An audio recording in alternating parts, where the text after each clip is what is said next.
They're claiming that police are corrupt. They're claiming all police officers are racist, that they target black men because of their skin color, yet they actually have the audacity to say, you, the American people, should not be allowed to bear arms. You are not qualified to own firearms or AR-15s, but the police, let's leave this to professionals. They can. We trust them. Yeah, the evil, racist, terrible police should be the only ones with guns, and President Trump, who we hate and is a Nazi, should be handed those guns as well. I mean, the logic here does not hold, but I'm not sure that logic was ever the strong suit in Hollywood. No, I think it wasn't. I got a tweet this morning from Sarah Silverman. She was pretending that we agreed on gun control, which I don't think there is a single point that we agree on gun control. She tweeted to me. I want to show this on the screen. She said, wait, I don't get it. You think I care if you legally have a gun or think cops shouldn't have guns? I can't imagine we don't totally agree. Terrorists, people with mental disabilities, domestic abusers, they shouldn't get gun. No kid needs an AR-15. We agree. No? That was her tweet to me, and this is what I find interesting, Ben. The last week or so, Democrats, especially liberal celebrities, seem to have shifted their narrative. They are now pretending that their policies won't deprive people of their Second Amendment right to bear arms. But if you look at the very march, this protest, this rally that Jimmy Kimmel was pushing from the stage of the Oscars, the things that they are advocating for would deprive me a right to bear arms.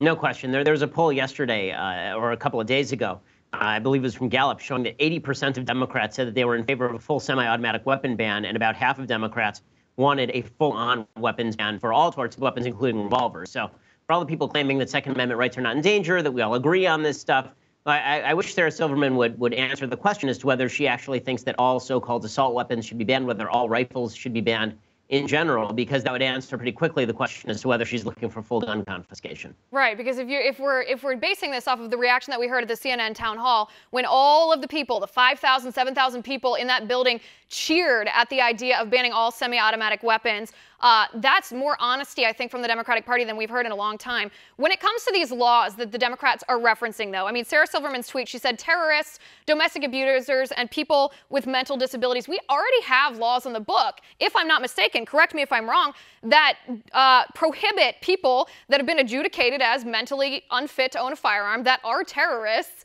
or if they've been convicted even of a misdemeanor domestic violence, those people are already prohibited from owning a firearm.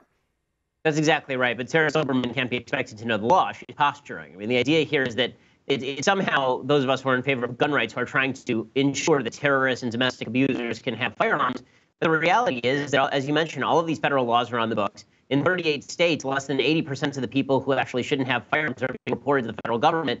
Obviously, we saw in Parkland was a failure of law enforcement at every level. The FBI was warned twice, did nothing. The local PD was warned 39 times, at least maybe 45 times, according to CNN, and apparently did nothing. There were deputies on the scene. They did nothing. So the question is, why does she think that more legal authority would somehow fix this problem when the legal authority that's currently in place would have deprived this person of firearms, or at the very least would have prevented this person from shooting the number of people that he did?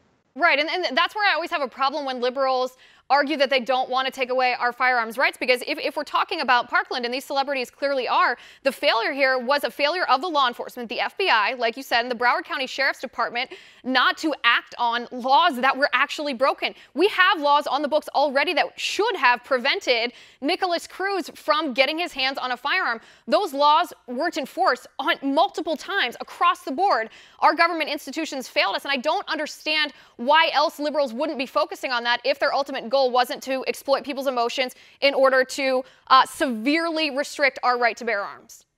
No question. And that's why they're constantly mentioning places like Australia as some sort of model. Australia obviously had a gun buyback and confiscation program.